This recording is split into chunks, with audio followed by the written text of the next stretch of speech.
ಕೊಪ್ಪಳ ಜಿಲ್ಲೆಗೆ ಬಂದರು. ಅವರು ಕಪ್ಪತ್ ಗುಡ್ಡದ ಹಸಿರು ಮಡಿಲಲ್ಲಿ ಒಂದು ಬೃಹತ್ ಮಠನ ಕಟ್ಟಿ ಆ ಮಠದಲ್ಲಿ ಮಠವನ್ನು ಬೆಳೆಸದೆ ಸಸ್ಯಗಳನ್ನು ಬೆಳೆಸಿ ಮತ್ತು ಗಿಡಗಳನ್ನು ಬೆಳೆಸಿ ಆ ಗಿಡಗಳನ್ನು ಆ ಕಾಡನ್ನು ಮತ್ತು ಅಲ್ಲಿರುವಂಥ ಸಂಪೂರ್ಣ ಪ್ರಾಣಿ ಪಕ್ಷಿಗಳನ್ನು ಸಂರಕ್ಷಿಸಿ ಇವತ್ತು ಹಚ್ಚ ಹಸಿರಾಗಿ ಕಪ್ಪತ್ ಗುಡ್ಡ ನಿಮಗೂ ಕಾಣ್ತದಂದ್ರೆ ಅದಕ್ಕೆ ಕಾರಣೀಕರ್ತರು ಪರಮ ಪೂಜ್ಯ ನಂದಿವೇರಿ ಶಿವಕುಮಾರ ಮಹಾಸ್ವಾಮಿಗಳು. ಅವ್ರು ಹೇಳ್ತಾ ಇದ್ರು 1973 ನಾನು ಕಪ್ಪತ್ ಗುಡ್ಡಕ್ಕೆ ಬಂದೆ. ಕಪ್ಪತ್ ಗುಡ್ಡದೊಳಗೆ ಲಾರಿಗಳು ಅಡ್ಡಾಡ್ತಿದ್ವು, ಟ್ಯಾಕ್ಟ್ರಿಗಳು ಅಡ್ಡಾಡ್ತಿದ್ವು. ಅವು ಯಾಕೆ ಅಡ್ಡಾಡ್ತಿದ್ವು ಅಂತಂದ್ರೆ ಅಲ್ಲಿರುವಂಥ ಖನಿಜ ವಸ್ತುಗಳನ್ನು ತುಂಬಿಕೊಂಡು ಹೋಗ್ತಿದ್ರು. ಅವತ್ತು ಪರಮ ಪೂಜ್ಯ ಶಿವಕುಮಾರ ಮಹಾಸ್ವಾಮಿಗಳು ನಿಷ್ಠೂರವಾಗಿ ರಾಜಕಾರಣಿಗಳಿಗೆ ಕೆಟ್ಟರಾಗಿ ಅವ್ರು ಗಟ್ಟಿಯಾಗಿ ನಿಂತ್ಕೊಂಡು ಲಾರಿ ಮುಂದೆ ಅಡ್ಡ ನಿಂತ್ಕೊಂಡ್ರಂತ. ಲಾರಿ ಯಾರು ಒಳಗೆ ಬಿಡೋಂಗಿಲ್ಲ, ನೀವು ಒಳಗೆ ಬರೋದ್ರಿಂದ ಸಸ್ಯಗಳು ಹಾಳಾಕ್ಕವ, ನೀವು ಒಳಗೆ ಬರೋದ್ರಿಂದ ಪ್ರಾಣಿ ಪಕ್ಷಿಗಳು ಹಾರಿ ಹೋಗ್ತಾವ, ನೀವು ಬರೋದ್ರಿಂದ ಕಪ್ಪತ್ ಗುಡ್ಡ ಹಾಳಾಗಿ ಹೋಗ್ತದ, ನಿಮ್ಮನ್ನ ಯಾರನ್ನೂ ನಾವು ಒಳಗೆ ಬರೋಲ್ಲ. ಘಟಾನುಘಟಿ ರಾಜಕೀಯ ವ್ಯಕ್ತಿಗಳು ಅವರು ವಿರೋಧವಾಗಿ ಬಂದರೂ ಕೂಡ ಯಾವುದಕ್ಕೂ ಅಂಜದೆ ಆ ಗಟ್ಟಿಯಾಗಿ ನಿಂತ್ಕೊಂಡು ಅವತ್ತಿಂದ ಹಿಡ್ಕೊಂಡು ಇವತ್ತುವರೆಗೆ ಯಾವ ಗಾಡಿನೂ ಒಳಗೆ ಬರಲ್ಲ ಹಾಗೆ ನೋಡಿಕೊಳ್ತಾ ಇರುವುದು ಪರಮ ಪೂಜ್ಯ ಶಿವಕುಮಾರ ಮಹಾಸ್ವಾಮಿಗಳು. ಏನು ನಿಮ್ಮ ಊರಿಗೆ ಬಂದದಲ್ಲ, ನಮ್ಮ ತಾಲೂಕಿಗೆ ಬಂದದಲ್ಲ, ನಮ್ಮ ಊರಿಗೆ ಬಂದದಲ್ಲ ಬಲ್ಡೋಟ. ಆ ಬಲ್ಡೋಟ ಮೊದಲು ಬಂದಿದ್ದು ಕಪ್ಪತ್ ಗುಡ್ಡಕ್ಕೆ. ಆ ಕಪ್ಪತ್ ಗುಡ್ಡದ ಬಲ್ಡೋಟ ಅಲ್ಲಿರುವಂಥ ಭಾಳಷ್ಟು ಖನಿಜ ಇದೆ. ಅದು ಎಂಥ ಖನಿಜ ಅಂದರೆ ಅದು ಬಂಗಾರ. ಕೋಲಾರ ಗಣಿಗಿಂತ ಹೆಚ್ಚು ಬಂಗಾರ ಸಿಗೋದು ಎಲ್ಲಿ ಅಂದ್ರೆ ಕಪ್ಪತ್ ಗುಡ್ಡದಲ್ಲಿ. ಆ ಕಪ್ಪತ್ ಗುಡ್ಡದ ಮೇಲೆ ಕಣ್ಣಿಟ್ಟಂಥ ಬಲ್ಡೋಟ ಕಂಪನಿಯವರು ಪೂಜ್ಯರ ಮೇಲೆ ಸಾಕಷ್ಟು ಆಪಾದನೆ ಮಾಡಿದ್ರು, ಸಾಕಷ್ಟು ಅವ್ರಿಗೆ ಹಿಂಸೆಯನ್ನು ಕೊಟ್ಟರು. ಯಾವ ಹಿಂಸೆಗೂ ತಡ್ಕೊಳ್ಳಾರದೆ, ಯಾವ ಹಿಂಸೆನೂ ಅವನು ಎದುರಿಸಿ ಎಲ್ಲ ಹಿಂಸೆಗಳನ್ನು ಪರಮ ಪೂಜ್ಯ ಲಿಂಗೈಕ್ಯ ಜಗದ್ಗುರು ತೋಂಟದ ಸಿದ್ಧಲಿಂಗ ಮಹಾಸ್ವಾಮಿಗಳು ಇವ್ರು ಸೇರಿಕೊಂಡು ಬಲ್ಡೋಟ ಕಂಪನಿಯನ್ನು ಅಲ್ಲಿಂದ ಓಡಿಸಿದ್ರು ಅಂತ. ಅವತ್ತು ಅವರು ಓಡಿಸಿದಕ್ಕೆ ಇವತ್ತು ನಮ್ಮ ಕಪ್ಪತ್ ಗುಡ್ಡ ಭಾಳ ಸಸ್ಯ ಅದೇನದು ಏಷ್ಯಾ ಖಂಡದಲ್ಲಿ ಭಾಳ ಉತ್ತಮವಾದಂಥ ಆಮ್ಲಜನಕ ಕೊಡುವಂಥ ಒಂದು ಏರಿಯಾ ಆಗಿ ಒಂದು ಪ್ರದೇಶವಾಗಿ ಇವತ್ತು ನಾವು ನೀವು ಚೆನ್ನಾಗಿ ಆಮ್ಲಜನಕವನ್ನು ಉಸಿರಾಡ್ತೀವಿ ಅಂತಂದರೆ, ಅದು ತಗೊಳ್ತಾ ಇದ್ದೀವಿ ಅಂದರೆ ಅದಕ್ಕೆ ಕಾರಣೀಕರ್ತರು ಪರಮ ಪೂಜ್ಯ ಶಿವಕುಮಾರ ಮಹಾಸ್ವಾಮಿಗಳು. ಅವರೊಂದು ವಿನಂತಿ ಮಾಡ್ಕೊಂಡಾರ. ಅವರು ಹೇಳ್ತಾರೆ, ನೀವು ನನಗೆ ಕರೆದು ಗೌರವಿಸೋದಕ್ಕಿಂತ ನನಗೆ ಕರ್ಕೊಂಬರೋಕ್ಕಿಂತಲೂ ನೀವು ನಿಮ್ಮ ಮಕ್ಕಳನ್ನ, ನಿಮ್ಮ ಶಾಲಾ ಮಕ್ಕಳನ್ನ, ನಿಮ್ಮ ಶಾಲೆ ಟೀಚರ್ನ ಕರ್ಕೊಂಡು ಕಪ್ಪತ್ ಗುಡ್ಡಕ್ಕೆ ಬರ್ರಿ. ಕಪ್ಪತ್ ಗುಡ್ಡಕ್ಕೆ ಬಂದು ಆ ಮಕ್ಕಳಿಗೆ ಸಸ್ಯ ತೋರಿಸ್ರಿ. ಅವ್ರು ನೆಡೋದು ಬೇಡ, ಆ ಎಲಿಮಟ್ಟಿ ನೋಡಲಿ. ಅವರು ಎಲಿಮಟ್ಟಿ ನೋಡಲಿ. ನಾನು ಸ್ವತಃ ಆ ಮಕ್ಕಳಿಗೆಲ್ಲ ತಿಳಿಸಿ ಹೇಳ್ತೀನಿ. ಆ ಎಲ್ಲ ಶಾಲಾ ಮಕ್ಕಳಿಗೆ ನೀವೇನು ಪಿಕ್ನಿಕ್ ಅಂತ ಮಾಡ್ತಿರಲ್ಲ, ಕಪ್ಪತ್ ಗುಡ್ಡ ತುದಿವರೆಗೆ ಹೋಗೋಕೆ ಅವಕಾಶ ಇದೆ, ಪೂಜ್ಯರ ಮಠಕ್ಕೆ ಹೋಗೋಕೆ ದಾರಿ ಇದೆ. ತಾವೆಲ್ಲರೂ ತಮ್ಮ ತಮ್ಮ ಮಕ್ಕಳನ್ನ ಕರ್ಕೊಂಡು ಅಲ್ಲಿ ಏನೋ ಒಂದು ದಿವಸ ಪಿಕ್ನಿಕ್ ನೀವು ಹೋದ್ರಿ ಅಂದ್ರೆ ಪೂಜ್ಯರು ಎಲ್ಲ ಸಸ್ಯದ ಬಗ್ಗೆ ತಿಳಿಸ್ಕೊಡ್ತಾರ ಅಂತ ಮಹಾನ್ ಕಾರ್ಯವನ್ನು ಪರಮ ಪೂಜ್ಯರು ಮಾಡ್ತಾ ಇದ್ದಾರೆ. ಅವರು ಇವತ್ತು ನಮ್ಮ ಕೊಪ್ಪಳ ಜಿಲ್ಲೆಗೆ ಬಂದಿದ್ದು ನಮ್ಮೆಲ್ಲರ ಪುಣ್ಯ, ನಮ್ಮೆಲ್ಲರ ಭಾಗ್ಯ. ಅವರ ಅಮೃತವಾಣಿ ನಾವೆಲ್ಲರೂ ಆಲಿಸೋಣ ಅಂಥೇಳಿ ಪರಮ ಪೂಜ್ಯರನ್ನು ಭಿನ್ನ ಮಾಡ್ತಾ ಇದ್ದೇನೆ.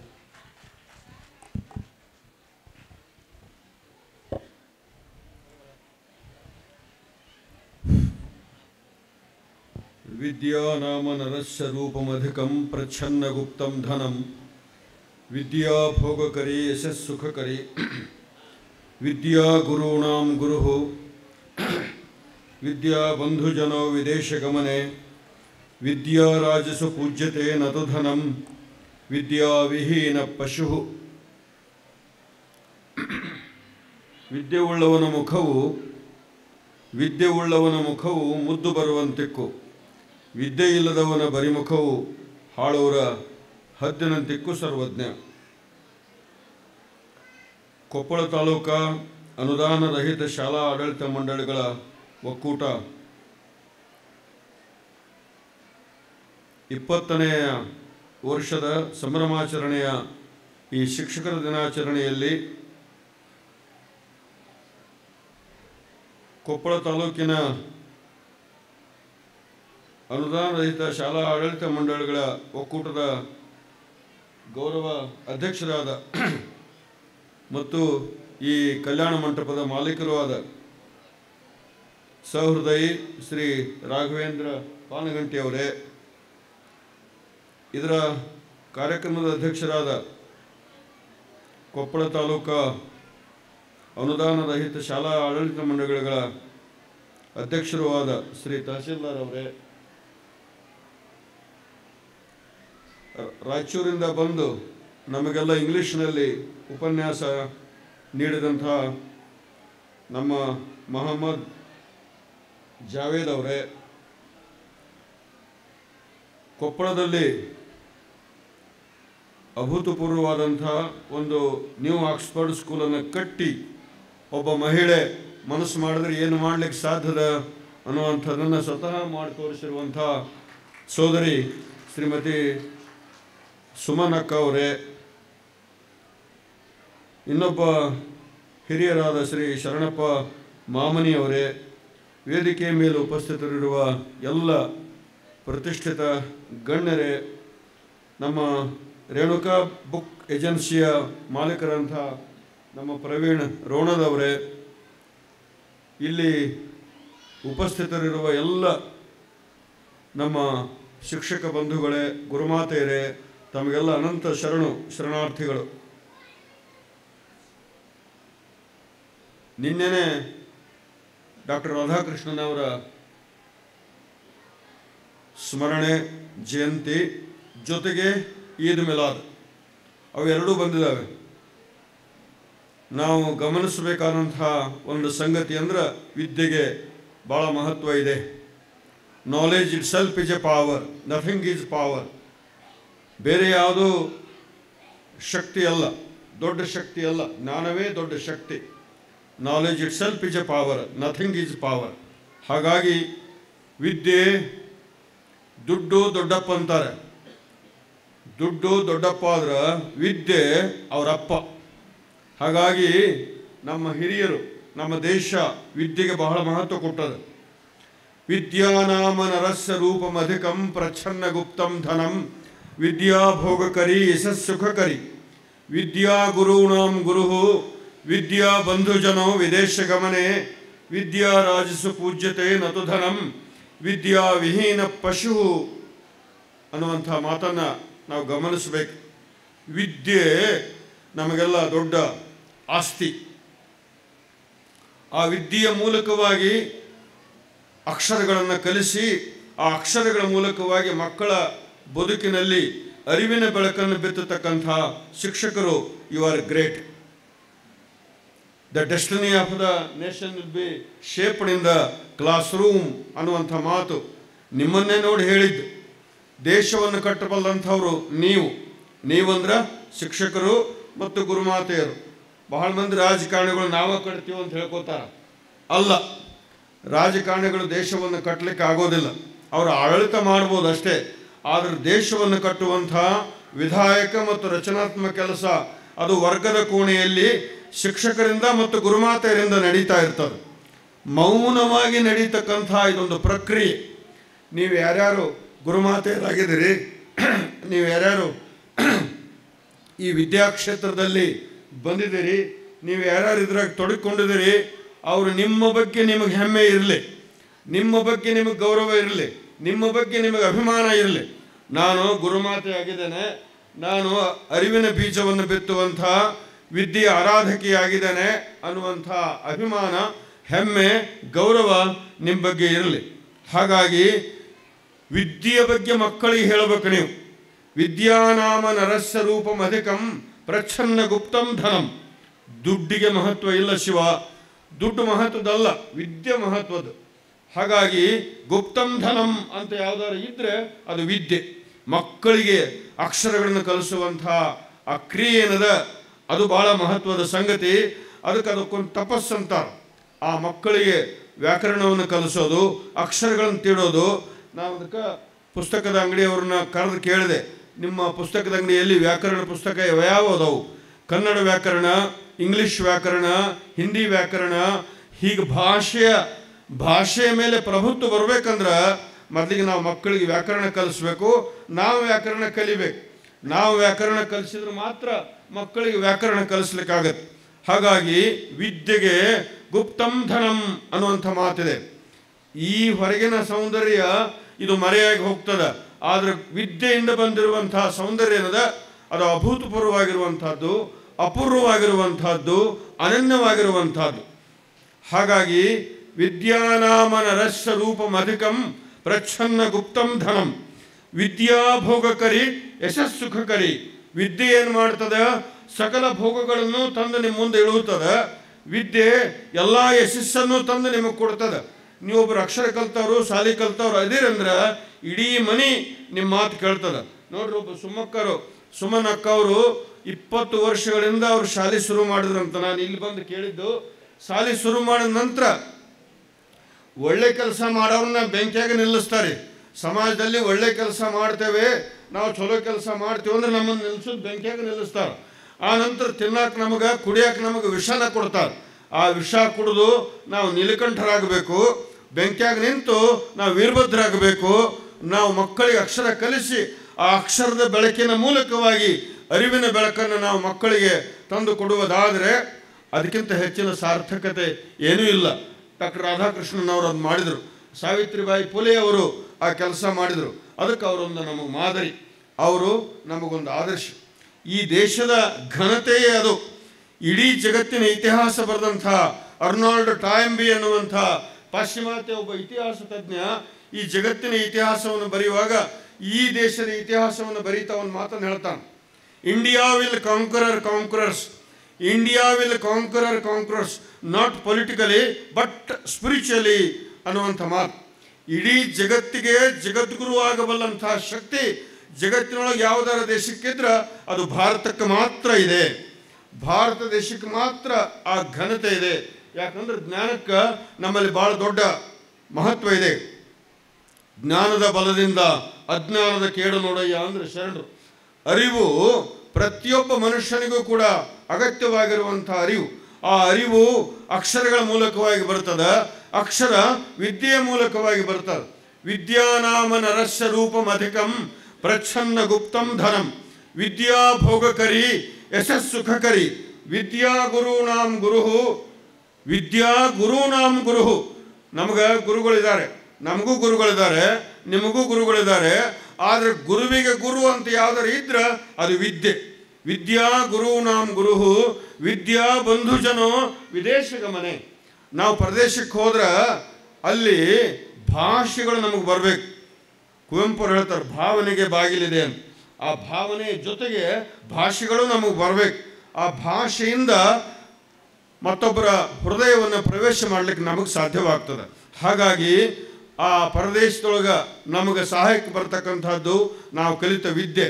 ವಿದ್ಯಾನಾಂ ನರಸ್ಯ ರೂಪಮಧಿಕಂ ಪ್ರಚ್ಛನ್ನ ಗುಪ್ತಂ ಧನಂ. ವಿದ್ಯಾ ಭೋಗಕರಿ ಯಶಸ್ಸುಖಕರಿ. ವಿದ್ಯಾ ಗುರುನಾಂ ಗುರು ವಿದ್ಯಾ ಬಂಧುಜನೋ ವಿದೇಶ ಗಮನೆ. ವಿದ್ಯಾರಾಜಸು ಪೂಜ್ಯತೆ ನದು ಧನಂ. ನಾವು ಬುದ್ಧನನ್ನು ಪೂಜಿಸ್ತೇವೆ, ನಾವು ಶರಣರನ್ನ, ಬಸವಾದಿ ಶರಣರನ್ನ, ದಾಸರನ್ನ ಆರಾಧಿಸ್ತೇವೆ.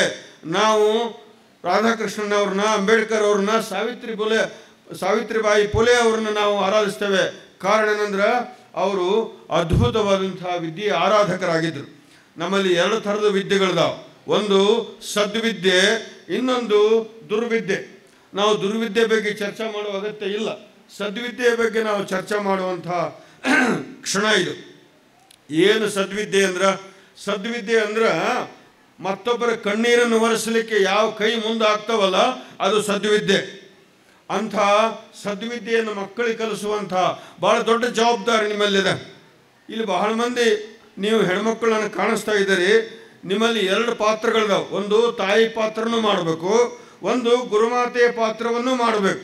ಅವೆರಡೂ ಪಾತ್ರಗಳನ್ನು ನೀವು ಸಮರ್ಥವಾಗಿ ಮಾಡುವುದಾದರೆ ಒಬ್ಬ ಆದರ್ಶ ವಿದ್ಯಾರ್ಥಿ ನಿಮ್ಮನ್ನು ನೆನಪಿಟ್ಕೋತಾನ, ಇಡೀ ಜೀವನ ಪರ್ಯಂತರ ನಿಮ್ಮನ್ನು ನೆನೆಸ್ತಾನ. ಇಂಥ ಮೇಡಮ್ಮರು ನನಗೆ ಕಲಿಸಿದ್ರು, ಇಂಥ ಗುರುಮಾತೆಯರು ನನಗೆ ಕಲಿಸಿದ್ರು, ಅವರಿಂದ ನನಗೆ ಬೆಳಕಾಯಿತು ಅಂತ ಹುಡುಗ ಹೇಳಿದ್ರೆ ಸಾಕು. ಯಾವ ಪ್ರಶಸ್ತಿ ಪುರಸ್ಕಾರಗಳು ಅದ್ರ ಮುಂದೆ ದೊಡ್ಡವಲ್ಲ. ಹಾಗಾಗಿ ನಿಮ್ಮ ಮುಂದೆ 2 ಪಾತ್ರಗಳಿದಾವೆ. ಒಂದು ತಾಯಿ ಪಾತ್ರನೂ ಮಾಡೋದು, ಮತ್ತೊಂದು ಗುರುಮಾತೆಯ ಪಾತ್ರವನ್ನು ಮಾಡೋದು. ನೀವು ಮಕ್ಕಳಿಗೆ ಸದ್ವಿದ್ಯೆಯ ಬಗ್ಗೆ ಹೇಳಬೇಕು. ಏನದು ಸದ್ವಿದ್ಯೆ ಅಂದ್ರೆ? ಒಂದು ಆಶ್ರಮ ಇತ್ತು, ಅಲ್ಲಿ ಆಶ್ರಮದಲ್ಲಿ ಒಂದು 100 ಜನ ವಿದ್ಯಾರ್ಥಿಗಳಿದ್ರು. ಗುರುಗಳು ಅವ್ರನ್ನ 12 ವರ್ಷ ಇಟ್ಕೊಂಡು ಅವ್ರಿಗೆ ವಿದ್ಯಾಭ್ಯಾಸ ಮಾಡಿಸಿದ್ರು. ಅವತ್ತು ಪದವೀದಾನ ತಹಸೀಲ್ದಾರ್ ಕೂಡ್ರಿ ಪ್ಲೀಸ್. ಅವತ್ತು ಗುರುಗಳು ಅವರಿಗೆ 12 ವರ್ಷ ಪದವೀದಾನ ಸಮಾರಂಭದ ಕಾರಣದಿಂದ 12 ವರ್ಷ ಅವ್ರನ್ನ ಇಟ್ಟುಕೊಂಡು ಅವ್ರಿಗೆ ಬೀಳ್ಕೊಡೋ ಸಮಾರಂಭ ಇಟ್ಟುಕೊಂಡಿದ್ರು. ವಿದ್ಯಾರ್ಥಿಗಳು ಭಾಳ ಚಾಲಾಕಿರ್ತಾರೆ, ಗುರು ಅದಕ್ಕಿಂತ ಚಾಲಾಕಿರ್ತಾರೆ, ಆ ಮಾತು ಬೇರೆ. ಆ ಗುರುಗಳು ಅವರಿಗೆ ಒಂದು ಪರೀಕ್ಷೆ ಇಟ್ಟಿದ್ರು ಆ ವಿದ್ಯಾರ್ಥಿಗಳಿಗೆ. 12 ವರ್ಷ ಈ ಮಕ್ಕಳನ್ನು ನಾನು ಆಶ್ರಮದಾಗ ಇಟ್ಕೊಂಡು ವಿದ್ಯಾಭ್ಯಾಸ ಮಾಡಿಸಿದ್ದೇನೆ, ನಾನು ಕಲಿಸಿದಂಥ ವಿದ್ಯೆ ಈ ಮಕ್ಕಳಿಗೆ ಎಷ್ಟರ ಮಟ್ಟಿಗೆ ಒಳಗೆ ಹೋಗ್ಯದ ಪರೀಕ್ಷೆ ಮಾಡಬೇಕು ಅಂತ ಗುರುಗಳು ಒಂದು ಪರೀಕ್ಷೆ ಇಟ್ಟಿರ್ತಾರೆ. ಅದು ಮಕ್ಕಳಿಗೆ ಗೊತ್ತಿರೋದಿಲ್ಲ ಪರೀಕ್ಷೆ. ಏನು ಪರೀಕ್ಷೆ ಅಂದ್ರೆ, ಆ ಆಶ್ರಮಕ್ಕೆ ಹೋಗಲಿಕ್ಕೆ ದಾರಿ ಒಂದೇ ದಾರಿ ಇರ್ತದೆ. ಅಲ್ಲಿ ಆ ಮಕ್ಕಳಿಗೆ ಗೊತ್ತಾಗಲಾರ್ದಂಗೆ ಕಾಜಿನ ಚೂರನ್ನು ಚೆಲ್ಲಿ ಬಿಟ್ಟಿರ್ತಾರೆ. ಆ ಕಾಜಿನ ಗ್ಲಾಸಿನ ಚೂರನ್ನು ಚೆಲ್ಲಿ ಈ ಮಕ್ಕಳು ಹೆಂಗೆ ಸ್ಪಂದಿಸ್ತಾರ ನೋಡ್ಬೇಕನ್ನುವಂಥದ್ದು ಗುರುವಿನ ಅಪೇಕ್ಷೆ. ಇಂಥ ಅಪೇಕ್ಷೆಗಳು ನಿಮಗೂ ಇರಬೇಕು. ನೀವು ಕಲಿಸಿದ ವಿದ್ಯೆ ಮಕ್ಕಳಿಗೆ ಎಷ್ಟರ ಮಟ್ಟಿಗೆ ಒಳಗೆ ಹೋಗ್ಯದ ಅನ್ನುವಂಥದ್ದನ್ನು ಪರೀಕ್ಷೆ ಮಾಡ್ಬೇಕು. ಹಾಗೆ ಗುರು ಪರೀಕ್ಷೆ ಮಾಡಾಕ ಅವರು ಮರಿಗೆ ನಿಂತಿರ್ತಾರೆ. ಈ ಮಕ್ಕಳಲ್ಲಿ 3 ಪ್ರಕಾರದ ಮಕ್ಕಳು ಇರ್ತಾವೆ ವಿದ್ಯಾರ್ಥಿಗಳಲ್ಲಿ. ಮೊದಲೇದವರು ಏನು ಕಂಡ್ರು ಕಾಣಲಾರ್ದಂಗೆ ಲಘು ಊರಿಗೆ ಹೋಗಿಬಿಡೋದು, ಟ್ರಂಕ್ ಕಟ್ಕೊಂಡು ಲಘು ಬ್ಯಾಗೇಜ್ ಕಟ್ಕೊಂಡು ಲಘು ಊರಿಗೆ ಹೋಗ್ಬೇಕು ಅನ್ನುವಂಥದ್ದು ಮೊದಲೇದ್ದು. ಎರಡನೇದವರು ತಮಗೇನು ತೊಂದರೆ ಆಗಬಾರ್ದು, ತಾವು ದಾರಿ ಮಾಡ್ಕೊಂಡು ದಾಟಿ ಹೋಗೋದು ಎರಡನೇದವರು. 3ನೇ ಥರದ ವಿದ್ಯಾರ್ಥಿಗಳು ಅಲ್ಲಿ ಇರ್ತಾರೆ. ಅವ್ರಂತಾರೆ, ಇದು ಗುರುಗಳು ಅಡ್ಡಾಡ್ತಕ್ಕಂಥ ರಸ್ತೆ ಅದ, ಗುರುಭಕ್ತರು ಶಿವಭಕ್ತರು ಅಡ್ಡಾಡುವಂಥ ರಸ್ತೆ ಅದ, ಇದು ಆಶ್ರಮ ಅದ, ನಾವು 12 ವರ್ಷ ಆಶ್ರಮದ ಪ್ರಸಾದ ಉಂಡು ಇಲ್ಲಿ ಅಭ್ಯಾಸ ಮಾಡಿದ್ದೇವೆ, ಈ ಕಾಜಿನ ಚೂರನ್ನು ನೋಡಿನೂ ಕೂಡ ನೋಡ್ಲಾರ್ದಂಗೆ ಹೋಗೋದು ಅದು ಸರಿಯಲ್ಲ, ಅದಕ್ಕೆ ನಾವು ಊರಿಗೆ ಹೋಗೋದು ನಾಳೆಗೆ ಹೋದ್ರಾಯ್ತು, ಈ ಗಾಜಿನ ಚೂರು ಆರಿಸೋಣ ಅಂಥೇಳಿ ಆ 3ನೇ ಥರದ ವಿದ್ಯಾರ್ಥಿಗಳು ಕಾಜಿನ ಚೂರು ಆರ್ಸಕ್ಕೆ ಶುರು ಮಾಡ್ತಾರೆ. ಅವಾಗ ಮರೆಯಾಗಿದ್ದಂಥ ಗುರುಗಳು ಪ್ರತ್ಯಕ್ಷವಾಗಿ ಬಂದು ಆ 2 ಥರದ ವಿದ್ಯಾರ್ಥಿಗಳನ್ನು ವಾಪಸ್ ಕರೀತಾರೆ. ನೀವು ನಾ ಕಲಿಸಿದ ವಿದ್ಯೆ ಇನ್ನೂ ನಿಮಗೆ ಒಳಗೆ ಹೋಗಿಲ್ಲ, ನೀವು ಇನ್ನೂ 12 ವರ್ಷ ಇಲ್ಲೇ ಇರಬೇಕು, ಇವರಿಗೆ ನಾ ಕಲಿಸಿದ್ದು ಒಳಗೆ ಹೋಗ್ಯದ, ಇವ್ರು ಹೋಗಬೇಕು ಅಂತ. ಇದಕ್ಕೆ ಸದ್ವಿದ್ಯೆ ಅಂತ. ಮತ್ತೊಬ್ಬರ ಕಣ್ಣೀರನ್ನು ಒರೆಸ್ತಕ್ಕಂಥ ಅಗತ್ಯ ಇವತ್ತು ಬಹಳ ಇದೆ. ನಾವು ಅಕ್ಷರ ಕಲ್ತೀವಿ, ಅಕ್ಷರ ಕಲಿತು ಶಿಕ್ಷಣವಂತರಾಗಿದ್ದೇವೆ, ವಿದ್ಯಾವಂತರಾಗಿದ್ದೇವೆ ಖರೆ, ಆದರೆ ವಿದ್ಯಾವಂತರಿಂದ ಸಮಸ್ಯೆ ಬಗೆಹರಿಯುವುದಿಲ್ಲ. ನಾ ಸರ್ಕಾರಿ ಕನ್ನಡ ಶಾಲೆ ಭಾಳ ನೋಡಿದ್ದೇನೆ, ಕುಡ್ದ ಬರ್ತಾರೆ ನಮ್ಮ ಶಾಲೆಗಳಿಗೆ, ಅದನ್ನು ಹೇಳಬಾರ್ದು ನಾನು. ಆದರೆ ಪ್ರಜ್ಞಾವಂತ ಶಿಕ್ಷಕ ಆತ ಖಾಸಗಿಯೊಳಗಿರಲಿ ಸರ್ಕಾರದೊಳಗಿರಲಿ ಆತ ಎಂದೂ ಕುಡಿದು ಬರೋದಿಲ್ಲ ಶಾಲೆಗೆ. ಯಾವ ಶಿಕ್ಷಕ ತನ್ನ ನೈತಿಕತೆಯನ್ನು ಕಾಯ್ದುಕೊಂಡು, ತನ್ನ ಪ್ರಾಮಾಣಿಕತೆಯನ್ನು ಕಾಯ್ದುಕೊಂಡು, ತನ್ನ ನೀತಿ ನೈತಿಕತೆಯ ಮೂಲಕವಾಗಿ ಪ್ರಾಮಾಣಿಕನಾಗಿರ್ತಾನ, ಆತ ನಿಜವಾದ ಗುರು ಆಗ್ತಾನೆ. ನಮ್ಮ ದೇಶದಲ್ಲಿ ನಿಮಗೆ ಬರೀ ಶಿಕ್ಷಕರು ಅನ್ನೋದಿಲ್ಲ, ನಿಮಗೆ ಗುರುಗಳಂತಾರ, ನಿಮಗೆ ಗುರುಮಾತೆಯರಂತಾರ, ನಿಮಗೆ ಆಚಾರ್ಯರಂತಾರ. ಈ 3 ಮಾತುಗಳದಾವ. ಆಚಾರ್ಯರಂತ ನಿಮಗ ಅಂತಾರ, ಆ ನಂತರ ಗುರುಮಾತೆಯರಂತ ನಿಮಗ ಅಂತಾರ, ಗುರುಗಳಂತ ನಿಮಗಂತಾರ. ಕಾರಣ ಏನಂದ್ರೆ ಬೆಳಕು ತೋರಿಸ್ತಕ್ಕಂಥವ್ರು, ನೀವು ದಾರ್ಯಾಗ ಹೋಗತಕ್ಕಂಥವ್ರಿಗೆ ಬೆಳಕು ತೋರಿಸ್ತಕ್ಕಂಥವ್ರು. ಸಮಾಜ ಕತ್ತಲೆಯಿಂದ ತುಂಬ್ಕೊಂಡ್ಬಿಟ್ಟದ, ಸಮಾಜದಲ್ಲಿ ಅಜ್ಞಾನದ ಕತ್ತಲೆ ತುಂಬ್ಕೊಂಡ್ಬಿಟ್ಟದ. ಆ ಅಜ್ಞಾನದ ಕತ್ತಲೆಯನ್ನು ಹೊಡೆದೋಡಿಸಿ ಜ್ಞಾನದ ಬೆಳಕನ್ನು ಯಾರು ತೋರಿಸ್ತಾರೋ ಅವರು ಆಚಾರ್ಯರು, ಜ್ಞಾನದ ಬೆಳಕನ್ನು ಯಾರು ತೋರಿಸ್ತಾರೋ ಅವರು ಗುರುಗಳು, ಜ್ಞಾನದ ಬೆಳಕನ್ನು ಯಾರು ತೋರಿಸ್ತಾರೋ ಅವರು ಗುರುಮಾತೆಯರು, ಅವರು ಶಿಕ್ಷಕರು. ಇವತ್ತು ಬರೀ ನಾವು ವಿದ್ಯಾವಂತರಾದ್ರೆ ಪ್ರಯೋಜನ ಇಲ್ಲ ರೀ. ಏನಾಗ್ಯದ, 140 ಕೋಟಿ ಆಗ್ಯಾವ, ನಾವು 140 ಕೋಟಿ ಆಗೇವಿ. ಪೇಪರ್ ಓದ್ತಕ್ಕಂಥವ್ರಿಗೆ ದಿವಸ ಗೊತ್ತಾಗುತ್ತೆ ಹೆಣ್ಮಕ್ಳ ಪರಿಸ್ಥಿತಿ ಈ ದೇಶದಲ್ಲಿ ಎಷ್ಟು ಕೆಳಮಟ್ಟಕ್ಕೆ ಹೋಗ್ತಾ ಇದೆ. ಅಂದ್ರೆ ನಾವು ವಿದ್ಯಾವಂತರಾದೀವಿ ಅಷ್ಟೇ, ಆದರೆ ನಾವು ಪ್ರಜ್ಞಾವಂತರಾಗಲಿಲ್ಲ. ಪ್ರಜ್ಞಾವಂತ ಸಮಾಜದೊಳಗೆ ಈ ಥರದ ಘಟನೆಗಳಾಗಲಿಕ್ಕೆ ಸಾಧ್ಯನೇ ಇಲ್ಲ. ಇವತ್ತು 8ನೇ ಹುಡುಗರು 9ನೇ ವಿದ್ಯಾರ್ಥಿನಿಯರ ಪರಿಸ್ಥಿತಿ ಯಾವ ಮಟ್ಟಕ್ಕೆ ಬಂದದ ನಾನು ಹೇಳಬಾರ್ದು, ನಿಮ್ಗೆ ಅರ್ಥ ಆಗ್ತದೆ. ಇದಕ್ಕೆಲ್ಲ ಕಾರಣ ಏನಂದ್ರೆ ನಾವು ಕಲಿತ ವಿದ್ಯೆ ಒಳಗೆ ಹೋಗಲಿಲ್ಲ. ನಾವು ಕಲಿತ ವಿದ್ಯೆ ಅದು ಬರೀ ಬುದ್ಧಿವಂತಿಕೆ ಆಯ್ತೇ ವಿನಃ ಪ್ರಜ್ಞಾವಂತಿಕೆ ಆಗಲಿಲ್ಲ. ಅದಕ್ಕಾಗಿ ಪ್ರಭುದೇವರು ನಮ್ಮನ್ನು ವಿಡಂಬನೆ ಮಾಡ್ತಾರೆ. ಅಕ್ಷರವ ಬಲ್ಲೆವೆಂದು ಅಹಂಕಾರವೆಡೆಗೊಂಡು ಅಕ್ಷರವ ಬಲ್ಲೆವೆಂದು ಅಹಂಕಾರವೆಡೆಗೊಂಡು ಲೆಕ್ಕಗೊಳ್ಳರಯ್ಯ. ಗುರು ಹಿರಿಯರು ತೋರಿದ ಉಪದೇಶದಿಂದ ವಾಗದ್ವೈತವನ್ನು ಕಲಿತು ಆಗು ಹೋಗೆಂಬುದು ನರಿಯರು, ಭಕ್ತಿಯ ನರಿಯರು, ಯುಕ್ತಿಯ ನರಿಯರು, ಮುಕ್ತಿಯ ನರಿಯರು, ಮತ್ತೂ ವಾದಿಗಳೆನಿಸುವರು, ಹೋದರು ಗೋಶ್ವರ ಸೆರೆಕೊಂಡ ಮಾರಿಂಗೆ. ಇದು ಪ್ರಭುದೇವರ ಮಾತು. ಅಲ್ಲಮ್ಮ ಪ್ರಭು, ಇಡೀ ಅನುಭವ ಮಂಟಪದಲ್ಲಿ ಮಹಾನ್ ಗುರುಗಳಾಗಿದ್ದುಕೊಂಡು ಅನುಭವ ಮಂಟಪವನ್ನು ಅನುಭವದ ಕಡೆ ಕರ್ಕೊಂಡು ಹೋದಂತಹ ಆ ಪ್ರಭುದೇವರು ಹೇಳ್ತಾರೆ, ಅಕ್ಷರವ ಬಲ್ಲೆವೆಂದು ಅಹಂಕಾರವೆಡೆಗೊಂಡು ಲೆಕ್ಕಗೊಳ್ಳರಯ್ಯ. ಅಕ್ಷರ ಕಲ್ತಂಥ ನಮಗ ಅಹಂಕಾರ ಇರಬಾರ್ದು, ಅಕ್ಷರ ಕಲ್ತಂಥ ನಮ್ಮಲ್ಲಿ ಅಜ್ಞಾನ ಇರಬಾರ್ದು, ಅಕ್ಷರ ಕಲ್ತಂಥ ನಮ್ಮಲ್ಲಿ ಅಂಧಕಾರ ಇರಬಾರ್ದು. ಆದರೆ ಇವೆಲ್ಲ ಬಂದುಬಿಟ್ಟ ನಮಗೆ ಆ ಅಕ್ಷರದಿಂದ ಅಂಧಕಾರ, ಅಕ್ಷರದಿಂದ ಅಹಂಕಾರ, ಅಕ್ಷರದಿಂದ ಅವಿವೇಕತನ, ಆ ಮೂಲಕವಾಗಿ ಸಮಾಜದಲ್ಲಿ ಕತ್ತಲೆ ಕತ್ತಲೆ ಕತ್ತಲೆ. ಇದು ಹೋಗ್ಲಿಕ್ಕೆ ಏನು ಮಾಡಬೇಕು? ನಾವು ಶಿಕ್ಷಕರು ಮಕ್ಕಳಲ್ಲಿ ಮೌಲ್ಯಗಳನ್ನು ಬಿತ್ತಬೇಕಾಗ್ಯದ. ಆ ಅಂಬೇಡ್ಕರ್ ಅವ್ರ ಬಗ್ಗೆ, ಆ ರಾಧಾಕೃಷ್ಣನವ್ರ ಬಗ್ಗೆ, ಸಾವಿತ್ರಿಬಾಯಿ ಫುಲೆ ಅವ್ರ ಬಗ್ಗೆ, ಬುದ್ಧನ ಬಗ್ಗೆ, ಬಸವಾದಿ ಶರಣರ ಬಗ್ಗೆ, ದಾಸರ ಬಗ್ಗೆ, ಏನು ದೊಡ್ಡ ದೊಡ್ಡ ಮಹಾತ್ಮರು ನಮ್ಮ ದೇಶದಲ್ಲಿ ಆಗಿ ಹೋಗಿದ್ದಾರೆ ಅಂಥದ್ರ ಬಗ್ಗೆ, ಮತ್ತು ಜಗತ್ತಿನೊಳಗೆ ಏನು ಮಹಾನ್ ಗ್ರಂಥಗಳಿದಾವೆ ಅದ್ರ ಬಗ್ಗೆ. ಯಾವ ಗ್ರಂಥವೂ ಒಬ್ಬರಿಗೆ ಸೇರಿದ್ದಲ್ಲ. ನಾನು ನಿನ್ನೆ ಮುಂಡ್ರಿಗೆಯೊಳಗೆ ಈದ್ ಮಿಲಾದ್ ಕಾರ್ಯಕ್ರಮಕ್ಕೆ ಹೋಗಿದ್ದೆ. ಅಲ್ಲಿ ಈದ್ ಮಿಲಾದ್ ಕಾರ್ಯಕ್ರಮದಲ್ಲಿ ಮಾತನ್ನು ಹೇಳ್ತಾ ಇದ್ದೆ. ಕುರಾನ್ದಲ್ಲಿ ಒಂದು ಮಾತಿದೆ, ಕುರಾನ್ದಲ್ಲಿ ಭಾಳ ಮಹತ್ವದ ಮಾತಿದೆ. ಏನು? ನಾವು ದೇವರ ಕಡೆ ಒಂದು ಹೆಜ್ಜೆ ಇಟ್ರೆ ದೇವರು ನಮ್ಮ ಕಡೆ 10 ಹೆಜ್ಜೆ ಬರ್ತಾನಂತ. ಒಂದು ಹೆಜ್ಜೆ ನಾವು ದೇವ್ರ ಕಡೆ ಇಟ್ರೆ ಅಲ್ಲ ನಮ್ಮ ಕಡೆ 10 ಹೆಜ್ಜೆ ಬರ್ತಾನಂತ. ಆದ್ರೆ ನಮ್ಮ ಪರಿಸ್ಥಿತಿ ಏನಾಗ್ಯಾವ ಅಂದ್ರೆ ಒಂದು ಹೆಜ್ಜೆನೂ ಕಿತ್ತಡಕ್ಕೆ ಪುರುಸೋತಿಲ್ಲ ನಮಗೆ, ಸೌಡಿಲ್ಲ ನಮಗೆ. ಪ್ರೀತಿಸಲು ಬಿಡುವಿಲ್ಲ, ನೀತಿ ಕಥೆ ಬೇಕಿಲ್ಲ, ಮಾತಂಗಡಿಯ ಕೊಳ್ಳು ಕೊಡುಬಿಡುಗಳಂತೆ, ಯಾತ ನಿರ್ಯಾತಂಗಳೇ ದೊಡ್ಡ ಬದುಕಂತೆ, ಆತುರವೋ ಜನಕ್ಕೆಂದು ಮರಳು ಮುನಿಯ. ಪುರುಸೋತಿಲ್ಲ ನಮಗೆ. ನಮ್ಮ ಪಾಲಕರಿಗಂತೂ ಪುರುಸೋತಿಲ್ಲ. ನಿಮಗೆಲ್ಲ ಅರ್ಥ ಆಗತ್ತ. ಪಾಲಕರು ಮೀಟಿಂಗ್ ಕರೆದ್ರೆ ಎಷ್ಟು ಮಂದಿ ಬರ್ತಾರೆ ಪಾಲಕರು?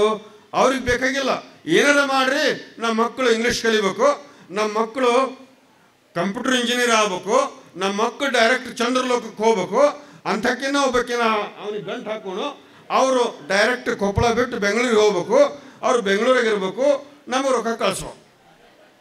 ಇದು ಏನು ತೋರಿಸ್ತಾ ಇದೆ ಅಂದರೆ ನಮ್ಮ ಪಾಲಕರು ತಪ್ಪು ದಾರಿಯಲ್ಲಿ ಹೋಗ್ತಾ ಇದ್ದಾರೆ. ಪಾಲಕರು ಮಕ್ಕಳಿಗೆ ಮೌಲ್ಯಗಳನ್ನು ಕಲಿಸ್ತಾ ಇಲ್ಲ, ಬರೀ ಸಂಪತ್ತಿನ ಬಗ್ಗೆ ಸಂಪತ್ತಿನ ಬಗ್ಗೆ ಹೇಳ್ತಾ ಇದ್ದಾರೆ. ಅವ್ರು ಅಡುಗೆ ಮನೆಯಾಗ ಏನು ಹೇಳ್ತಾರೆ ಅಂದರೆ ಪಾಲಕರು ಮಕ್ಕಳಿಗೆ ಹೇಳಬಾರ್ದವರು, ಆದರೆ ಹಿಂಗೆ ಹೇಳ್ತಾರೆ. ನಾನು ಕೇಳಿದ್ದೇನೆ, ಅದಕ್ಕೆ ನಿಮ್ಮ ಮುಂದೆ ಹೇಳ್ತಾನೆ, ನೀವು ಅದನ್ನು ತಿದ್ದಬೇಕು. ಪಾಲಕರು ಮಕ್ಕಳಿಗೆ ಏನು ಹೇಳ್ತಾರಂದ್ರೆ, ನಾವು ಶಾಲೆ ಕಲೀಲಿಲ್ಲ, ನಿಮ್ಮ ಅಪ್ಪನು ಶಾಲೆ ಕಲೀಲಿಲ್ಲ, ಒಕ್ಕಲ್ತನ ಮಾಡಲಿಲ್ಲ, ಏನೂ ಆಗಲಿಲ್ಲ, ರೊಕ್ಕ ಗಳಿಸಲಿಲ್ಲ, ನೀವು ನಮ್ಮಂಗೆ ಆಗಬೇಡ್ರಿ, ಕಂಡಪಟ್ಟು ಇಂಗ್ಲೀಷ್ ಕಲ್ತು ಬಿಡ್ರಿ, ಕಂಪ್ಯೂಟರ್ ಇಂಜಿನಿಯರ್ ಆಗಿಬಿಡ್ರಿ, ಬೆಂಗಳೂರಿಗೆ ಹೋಗಿಬಿಡ್ರಿ, ಅಂಥಕ್ಕೇನು ಒಬ್ಬಕ್ಕೇನು ಮಾಡಿಕೊಡ್ರಿ, ಹೊಳೆ ಕೊಪ್ಪಳಕ್ಕೆ ಬರಬೇಡ್ರಿ. ಹಿಂಗೆ ಮಕ್ಕಳಿಗೆ ನಾವು ಹೇಳ್ತೇವೆ. ಹಿಂಗೆ ಹೇಳಬಾರ್ದು. ಏನು ಹೇಳಬೇಕಾಗಿತ್ತು? ಏ ಮಗನೇ, ನಿಮ್ಮ ಅಪ್ಪನ ಆಸ್ತಿಗೆ ನಾ ಬಂದೇನೆ, ನಿಮ್ಮ ಅಜ್ಜನ ಆಸ್ತಿಗೆ ನಾನು ಸೊಸೆಯಾಗಿ ತಾಯಾಗಿ ಈ ಮನೆ ಬೆಳಗಲಿಕ್ಕೆ ನಾ ಬಂದಿದ್ದೇನೆ. ನಿಮ್ಮಪ್ಪ ಕಷ್ಟಪಟ್ಟ, ನಿಮ್ಮ ಅಜ್ಜ ಕಷ್ಟಪಟ್ಟ, ನಾನು ಕಷ್ಟಪಟ್ಟಿದ್ದೇನೆ, ನಿನಗೆ ಶಾಲೆ ಕಲಿಸಿದ್ದೇನೆ. ನಿನಗೆ ಶಾಲೆ ಕಲಿಸಿದ್ದು ಸಂಬಂಧಗಳನ್ನು ಉಳಿಸ್ಕೊಂಡು ಹೋಗ್ಲಿಕ್ಕೆ, ಸಂಬಂಧಗಳಿಗೆ ಮಹತ್ವ ಕೊಡಲಿಕ್ಕೆ. ನೀನು ನಾನು ಕೂಡ ಬಾ ಮಗನೇ, ನನಗೆ ಹೆಗಲು ಕೊಡು, ಹೊಲಕ್ಕೆ ಬಾ, ನಾವು ಒಕ್ಕಲ್ತನ ಮಾಡೋಣ, ಈ ಮನೆ ಬೆಳೆಸೋಣ, ಕುಟುಂಬ ಉಳಿಸೋಣ, ಊರು ಉಳಿಸೋಣ ಅಂತ ನಮ್ಮ ಮಕ್ಕಳಿಗೆ ನಾವು ಇವತ್ತು ಕಲಿಸ್ಬೇಕಾಗಿತ್ತು. ಹಂಗೆ ಕಲಿಸಲಿಲ್ಲ. ನಾವು ಬರೇ ಸಂಬಂಧದ ಬಗ್ಗೆ ಕಲಿಸಲಿಲ್ಲ, ಬರೇ ಸಂಪತ್ತಿನ ಬಗ್ಗೆ ಕಲಿಸ್ಬಿಟ್ವಿ. ಆ ಮಕ್ಕಳು ದುಡ್ಡಿನಿಂದ ಬೆನ್ನ ಹತ್ತಿ ಹೋಗಿಬಿಟ್ರು. ಹಾಗಾಗಿ ಅಕ್ಷರವ ಬಲ್ಲೆವೆಂದು ಅಹಂಕಾರವೆಡೆಗೊಂಡು ಲೆಕ್ಕಗೊಳ್ಳರಯ್ಯ. ಗುರು ಹಿರಿಯರು ತೋರಿದ ಉಪದೇಶದಿಂದ ವಾಗದ್ವೈತವನ್ನೇ ಕಲಿತು ಆಗು ಹೋಗೆಂಬುದು ನರಿಯರು, ಭಕ್ತಿಯ ನರಿಯರು, ಯುಕ್ತಿಯ ನರಿಯರು, ಮುಕ್ತಿಯ ನರಿಯರು ಮತ್ತೂ ವಾದಿಗಳೆನಿಸುವರು. ಗುಹೇಶ್ವರ ಹೋದರು ಸಲೆಕೊಂಡ ಮಾರಿಂಗೆ. ಪ್ರಭುದೇವರು ಹೇಳ್ತಾರೆ, ಸಲೆಕೊಂಡ ಮಾರಿಂಗೆ ಅಂದ್ರೆ ಹೆಂಗೆ ಬಂದ್ರೆ ಹಂಗೆ ಹೋಗೋದು. ಏನೂ ಸಾಧಿಸಲಿಲ್ಲ ಈ ಮನುಷ್ಯ. ಸಮಾಜ ಏನಾದ್ರು ಕೆಟ್ಟದಂದ್ರೆ ನಿರಕ್ಷರಿಗಳಿಂದ ಕೆಟ್ಟಿಲ್ರಿ, ಅಕ್ಷರ ಕಲ್ತವ್ರಿಂದನೇ ಕೆಟ್ಟದಿದು. ಅದು ಅಕ್ಷರ ಕಲ್ತವ್ರು ಹೆಂಗಾಗಿ ನಾವು ಅಂದ್ರೆ ನಾವು ಸ್ವಾರ್ಥಿಗಳಾಗಿ ಬಿಟ್ಟೇವೆ, ಪರಮ ಸ್ವಾರ್ಥಿಗಳಾಗಿ ಬಿಟ್ಟೇವೆ. ದುರಾಶೆ ಬಂದ್ಬಿಟ್ಟದ. ನಾವ ಆಳ್ಬೇಕು, ನಮ್ಮ ಕುಟುಂಬನೇ ಆಳ್ಬೇಕು, ನಾವ ಶಾಶ್ವತವಾಗಿ ಅಧಿಕಾರದಾಗಿರ್ಬೇಕು ಅನ್ನುವಂಥ ಈ ದುರಾಲೋಚನೆಗಳ ಕಾರಣದಿಂದ ಸಮಾಜ ಕತ್ತಲಿನ ಕಡೆ ಹೊಂಟದ. ಅದಕ್ಕೆ ನೀವು ಬಹಳ ಮಂದಿ ಗುರುಮಾತೆಯರು ಬಂದಿರಿ. ಮಕ್ಕಳಿಗೆ ವಿದ್ಯೆಯ ಮಹತ್ವ ಕಲಿಸ್ರಿ, ಜೊತೆಗೆ ಪುಸ್ತಕದ ಬಗ್ಗೆ ಅವ್ರಿಗೆ ಹೇಳ್ರಿ. Books are not dead stock, they are the living asset. Without that books it is not possible for us to develop our personality. ಪ್ರತಿಯೊಬ್ಬ ವಿದ್ಯಾರ್ಥಿ, ಪ್ರತಿಯೊಬ್ಬ ಶಿಕ್ಷಕ ಪುಸ್ತಕಗಳನ್ನು ಪ್ರೀತಿಸಲಿಕ್ಕೆ ಕಲಿಬೇಕು. ಆ ಪುಸ್ತಕಗಳು ಬರೀ ಪುಸ್ತಕ ಅಲ್ಲ, ನಮ್ಮನ್ನು ಜ್ಞಾನದ ಆ ಶಿಖರಕ್ಕೆ ಕರ್ಕೊಂಡು ಹೋಗತಕ್ಕಂಥ ಪಥದರ್ಶಿಗಳು. ಹಾಗಾಗಿ good books ruled the world, good books ruled the world ಅನ್ನುವಂಥದ್ದೊಂದು ಮಾತಿದೆ. ನಮ್ಮ ಮಕ್ಕಳಿಗೆ ಕುರಾನದ ಬಗ್ಗೆ ನಾವು ಹೇಳೋಣ, ನಮ್ಮ ಮಕ್ಕಳಿಗೆ ಬೈಬಲದ ಬಗ್ಗೆ ನಾವು ಹೇಳೋಣ, ನಮ್ಮ ಮಕ್ಕಳಿಗೆ ಭಗವದ್ಗೀತೆಯ ಬಗ್ಗೆ ನಾವು ಹೇಳೋಣ, ನಮ್ಮ ಮಕ್ಕಳಿಗೆ ವಚನ ಸಾಹಿತ್ಯದ ಬಗ್ಗೆ ನಾವು ಹೇಳೋಣ. ನಮ್ಮ ಮಕ್ಕಳಿಗೆ ಒಳ್ಳೆಯದೇನದ ಅದೆಲ್ಲವನ್ನೂ ನಮ್ಮ ಮಕ್ಕಳಿಗೆ ನಾವು ಕಲಿಸೋಣ. ನಮ್ಮ ಮಕ್ಕಳು ತಮಗೆ ಯಾವುದು ಬೇಕು ಅದನ್ನ ಆರಿಸಿಕೊಂಡು ಅವರು ಒಳ್ಳೆಯವರಾಗ್ತಾರೆ, ಅವರು ಸಜ್ಜನರಾಗ್ತಾರೆ, ಅವರು ಸಾತ್ವಿಕರಾಗ್ತಾರೆ. ಒಬ್ಬ ವಿದ್ಯಾರ್ಥಿ ನಿಮ್ಮ ಕೈಯೊಳಗೆ ಕಲಿತಂಥ ಒಬ್ಬ ವಿದ್ಯಾರ್ಥಿ ಸಜ್ಜನಾಗಿ, ಸಾತ್ವಿಕ ಆಗಿ, ಸುಶಿಕ್ಷಿತನಾಗಿ, ಪ್ರಜ್ಞಾವಂತನಾಗಿ ಆತ ಸಮಾಜದ ಮುಖ್ಯವಾಹಿನಿಗೆ ಬಂದ್ರೆ ಸಾಕು, ನಿಮ್ಮ ಕಲಿಸಿದಂತಹ ಶ್ರಮ ಸಾರ್ಥಕ ಆಗುತ್ತಾ. ಆ ಹುಡುಗ ಇಡೀ ಆಯುಷ್ಯ ಪರಂತರ ನಿಮ್ಮನ್ನು ನೆನೆಸ್ತಾನೆ. ಅಂತಹ ವಿದ್ಯಾರ್ಥಿಗಳು ಇವತ್ತಿಗಿದ್ದಾರೆ. ನಾನು ಬಿಜಾಪುರ ಜಿಲ್ಲೆಯಿಂದ ಬಂದವ. ಬಿಜಾಪುರ ಜಿಲ್ಲೆಯಲ್ಲಿ ಒಂದು ಊರಿದೆ, ಅಲ್ಲಿ ಒಬ್ಬ ಕನ್ನಡ ಶಾಲೆ ಶಿಕ್ಷಕರಿಗೆ ಒಂದು ದೇವಸ್ಥಾನ ಕಟ್ಟಿಸಿದ್ದಾರೆ. ಆ ದೇವಸ್ಥಾನದ ಶಿಖರಕ್ಕೆ ಕಳಸ ಇಡಕ್ಕೆ ನಾವು ಬಿಜಾಪುರ ಜ್ಞಾನಯೋಗಾಶ್ರಮದ ಸಿದ್ದೇಶ್ವರ ಸ್ವಾಮಿಗಳು ಕೂಡ ಹೋಗಿದ್ದು. ನಾವು ಆ ದೇವಸ್ಥಾನಕ್ಕೆ ಕಳಶಾರೋಹಣಕ್ಕೆ ಹೋಗಿದ್ದು ನಾವು. ಅದು ರೇವಣಸಿದ್ದೇಶ್ವರ ದೇವಸ್ಥಾನ. ಬಹುಶಃ ಈ ರೇವಣಸಿದ್ದೇಶ್ವರ ಪಂಚಾಚಾರ್ಯಲ್ಲಿ ಬರುವಂಥ ರೇವಣಸಿದ್ದೇಶ್ವರ ಅಂತ ನಾ ತಿಳ್ಕೊಂಡಿದ್ದೆ. ಅಲ್ಲಿ ಊರನ್ನವ್ರು ಹೇಳಿದ್ರು, ಬುದ್ಧಿಯವರ ಆ ರೇವಣಸಿದ್ದಪ್ಪ ಅಲ್ಲ ಇವರು, ನಮ್ಮ ಊರಿಗೆ ಒಬ್ಬರು ಕನ್ನಡ ಶಾಲೆ ಮಾಸ್ತರ್ ಬಂದಿದ್ರು, ಅವರು ಗಾಂವಟಿ ಶಾಲೆ ಮಾಸ್ತರು. ಅವರು ನಮ್ಮ ಊರನ್ನ ಬರೀ ಅಕ್ಷರ ಕಲಿಸೋದ್ರ ಮುಖಾಂತರವಾಗಿ ಉದ್ಧಾರ ಮಾಡಲಿಲ್ಲ, ಇಡೀ ನಮ್ಮ ಊರನ್ನ ಬೆಳಕಿನ ಕಡೆ ಹೋದ್ರು. ನಮ್ಮ ಊರಾಗಿರುವಂಥ ಎಲ್ಲ ದುರಭ್ಯಾಸ ದುಶ್ಚಟಗಳನ್ನ ನೀಗಿಸಿದ್ರು, ನಮ್ಮ ಊರನ್ನ ಕಲ್ಯಾಣ ಮಾಡಿದ್ರು, ಆತ್ಮಕಲ್ಯಾಣ ಮಾಡಿದ್ರು. ಹಾಗಾಗಿ ನಾವು ಅವ್ರನ್ನ ರಿಟೈರ್ ಆದ ನಂತರ ನಮ್ಮ ಊರಾಗ ಇಟ್ಕೊಂಡ್ವಿ. ಅವರನ್ನು ನಾವು ನಮ್ಮ ಗುರುಗಳಂತ ನಾವು ತಿಳ್ಕೊಂಡ್ವಿ. ಅವರು ಸತ್ತ ಕೂಡ ನಾವು ಒಂದು ಗುಡಿ ಕಟ್ಟಿದ್ವಿ. ಇವತ್ತು ಅವ್ರ ಗುಡಿಗೆ ನಾವು ಕಳಶಾರೋಹಣ ಮಾಡ್ತಾ ಇದ್ದೇವೆ. ಅಂದ್ರೆ ಒಬ್ಬ ಶಿಕ್ಷಕ ಉನ್ನತವಾದ ಬದುಕನ್ನು ಬದುಕಿದ್ರೆ ಈ ಸಮಾಜ ಇವತ್ತಿಗೂ ಕೂಡ ನಿಮ್ಮನ್ನು ನೆನೆಸ್ತದ. ಬಹಳ ಮಂದಿ ಕಣ್ಣು ನಿಮ್ಮ ಕಡೆ ಅದಾವ, ಖಾಸಗಿ ಶಾಲೆಯವ್ರ ಕಡೆ ಅದಾವ. ಯಾಕಂದ್ರೆ ಸರ್ಕಾರ ಮಾಡ್ಲಿಕ್ಕೆ ಆಗಲಾರಂಥದ್ದನ್ನು ನೀವು ಮಾಡ್ತಾ ಇದ್ದೀರಿ, ಸರ್ಕಾರಕ್ಕೆ ಸಾಧ್ಯ ಆಗಲಾರಂಥದ್ದನ್ನು ನೀವು ಮಾಡ್ತಾ ಇದ್ದೀರಿ. ಸರ್ಕಾರ ಎಷ್ಟು ತನಿಖಾಡ್ತದ ಗೊತ್ತಲ್ಲ ನಿಮಗೆ. ಕಲಿ ನಲಿ ಅವು ಇವು ಏನೆಲ್ಲ ಮಾಡಿ ಆ ಮಾಸ್ತರ್ಗಳನ್ನ ಕುರಿ ಆಡು ಕೋಳಿ ಈ ತಲೆ ಎಣ್ಸಕ್ಕೆ ಹಚ್ತಾರೆ ವಿನಃ ಅಕ್ಷರ ಕಲಿಸಕ್ಕೆ ಹಚ್ಚಲಿಲ್ಲ ಅಲ್ಲಿ. ಆದರೆ ನಿಮಗಂಥ ಯಾವ ಜವಾಬ್ದಾರಿ ಇಲ್ಲ, ಅಕ್ಷರ ಕಲಿಸೋದೊಂದೇ ಜವಾಬ್ದಾರಿ ಇದೆ. ಚಲೋ ಶಿಕ್ಷಕರು, ಚಲೋ ಗುರುಮಾತೆಯರು ನೀವು ಅದರಂದ್ರೆ ಆ ಗೌರ್ನಿಂಗ್ ಮಾಡಿಯವರು ನಿಮಗೆ ಬೆಂಬಲ ಕೊಡ್ತಾರ. ನಮ್ಮ ಸುಮನ್ ಅಕ್ಕರು ಅಂಥವ್ರು ನಿಮ್ಮನ್ನು ತುಂಬ ಗೌರವಿಸ್ತಾರ, ನಿಮಗೊಂದು ದೊಡ್ಡ ಗೌರವ ಅದ. ಹಾಗಾಗಿ ನಿಮಗೆ ಸ್ವತಂತ್ರದ ಆ ಸರ್ಕಾರಿ ನೌಕರಿ ಮಾಡೋರಿಗೆ ಸ್ವತಂತ್ರ ಇರಲಿಲ್ಲ. ನೀವು ಅದನ್ನ ಆ ಕನಸು ಕಾಣಬೇಡ್ರಿ. ಬಂದ್ರೆ ತಾನಾಗ್ಲಿ ಬಂದ್ರೆ ಹೋಗ್ರಿ ನೀವು ಸರ್ಕಾರಿ ನೌಕರಿಗೆ. ಆದರೆ ಆ ಕನಸು ಕಂಡುಕೊಂಡು ಇದ್ರ ಬಗ್ಗೆ ನೀವು ನಿರ್ಲಕ್ಷ್ಯ ಮಾಡಬಾರ್ದು. ನಾನು ಒಂದು ಸಂಗತಿ ಹೇಳ್ತಾನೆ, ಒಕ್ಕಲ್ತನ ಶ್ರೇಷ್ಠ, ವ್ಯಾಪಾರ ಮಧ್ಯಮ, ನೌಕರಿ ಕನಿಷ್ಠ. ನೌಕರಿ ಕನಿಷ್ಠ ಯಾಕೆ ಅನ್ನೋದನ್ನು ನಾವು ತಿಳ್ಕೊಬೇಕು. ನೌಕರಿ ಯಾಕೆ ಕನಿಷ್ಠ ಅಂದ್ರೆ ಸರ್ಕಾರದ ಗುಲಾಮರಾಗಬೇಕು ನಾವು. ಒಂದು ಸಲ ಸರ್ಕಾರಕ್ಕೆ ನಾವು ನೌಕರಿ ಸೇರ್ಕೊಂಡ್ಬಿಟ್ಟು ಅಂದ್ರೆ 58 ವರ್ಷ ಗುಲಾಮರಾಗಿ, ಹೆಂಡತಿ ಗೊತ್ತಿಲ್ಲ, ಮಕ್ಕಳು ಗೊತ್ತಿಲ್ಲ, ಮನೆ ಗೊತ್ತಿಲ್ಲ, ಕುಟುಂಬ ಗೊತ್ತಿಲ್ಲ, ಆ ಸರ್ಕಾರದ ಗುಲಾಮರಾಗಿ ನಾವು ನಡ್ಕೋಬೇಕು. ಆ ಗುಲಾಮಗಿರಿಗಿಂತಲೂ ಖಾಸಗಿ ಶಾಲೆಗಳು ಇದ್ದುಕೊಂಡು ಸರ್ಕಾರಕ್ಕೆ ಮಾರ್ಗದರ್ಶನ ಆಗುವಂಥ ಕೆಲಸ ನೀವು ಮಾಡ್ತಾ ಇದ್ದೀರಲ್ಲ, ಸೊ ಯು ಆರ್ ಗ್ರೇಟ್. ಹಾಗಾಗಿ ಈ ಭ್ರಮೆಯನ್ನು ನಾವು ಬಿಡಬೇಕು. ಸರ್ಕಾರಿ ಮಾಸ್ತರ್ ಆದರೆ ನಮಗೆ ಚಲೋ ಆಗುತ್ತಾ ಅನ್ನುವಂಥ ಭ್ರಮೆಯನ್ನು ಬಿಡಬೇಕು. ನಾನು ಖಾಸಗಿ ಶಾಲೆಯೊಳಗನೆ ಹೈಸ್ಕೂಲ್ ಮುಗಿಸಿ ಬಂದಂಥ ವಿದ್ಯಾರ್ಥಿ. ಇವತ್ತಿಗೂ ನಮ್ಮ ಸರ್ನ ನಾನು ನೆನಪಿಟ್ಕೊಂಡಿದ್ದೇನೆ. ಅವರಿಗೆ ಯಾವ ಪ್ರಮೋಷನ್ ಇರಲಿಲ್ಲ, ಯಾವ ಆಡಳಿತ ಮಂಡಳಿ ಏನು ಪೇಮೆಂಟ್ ಕೊಡ್ತಿದ್ರು ಅದರೊಳಗೆ ಅವ್ರು ಗೌರವಯುತವಾಗಿ ಬದುಕ್ತಾ ಇದ್ರು. ಇಡೀ ಶಾಲೆಯೊಳಗೆ ದೊಡ್ಡ ರೀತಿ ಲೈಬ್ರರಿ ಮಾಡಿದ್ರು ಅವ್ರು. ನಾನು ಅದನ್ನು ನೆನೆಸ್ಕೋತಾನೆ. Good books ruled the world ಅನ್ನುವಂಥದ್ದು ಒಂದು ಮಾತು. ಮಕ್ಕಳಿಗೆ ಪುಸ್ತಕದ ರುಚಿ ಹಚ್ಚ್ರಿ. ನೀವು ಮೊದಲಾಗಿ ಪುಸ್ತಕಗಳನ್ನು ಪ್ರೀತಿಸ್ರಿ. ಆ ಪುಸ್ತಕ ಇಲ್ಲದ ಹುಡುಕೊಂಡು ಹೋಗ್ರಿ. ಆ ಪುಸ್ತಕಕ್ಕಾಗಿ ನೀವು ಹಂಬಲಿಸ್ರಿ. ಡಾಕ್ಟರ್ ಅಂಬೇಡ್ಕರ್ ಅವರು ಬ್ಯಾರಿಸ್ಟರ್ ಪದವಿ ಓದ್ತಾ ಇದ್ರು ಲಂಡನ್ದಲ್ಲಿ. ಒಂದು ದಿವಸಕ್ಕೆ ಒಬ್ಬ ಮನುಷ್ಯ ಎಷ್ಟು ತಾಸು ಓದ್ಬೋದು? ಅಂಬೇಡ್ಕರ್ ಅವರು ನಾವು ಗಮನಿಸಬೇಕು. ಡಾಕ್ಟರ್ ಅಂಬೇಡ್ಕರ್ ಅವರು ಒಂದು ದಿವಸಕ್ಕೆ 18 ತಾಸು ಓದ್ತಾ ಇದ್ರು. 18 ತಾಸು. ಬೆಳಗ್ಗೆ 9 ಗಂಟೆಗೆ ಆ ಲಂಡನ್ ವಿಶ್ವವಿದ್ಯಾಲಯದ ಆ ಲೈಬ್ರರಿಗೆ ಹೋಗಿ ಕುಂತ್ರ ಬೆಳಗ್ಗೆ 9 ಗಂಟೆ ಕುಂತವರು ರಾತ್ರಿ 9 ಗಂಟೆ ಮಠ ಓದ್ತಿದ್ರಂತ.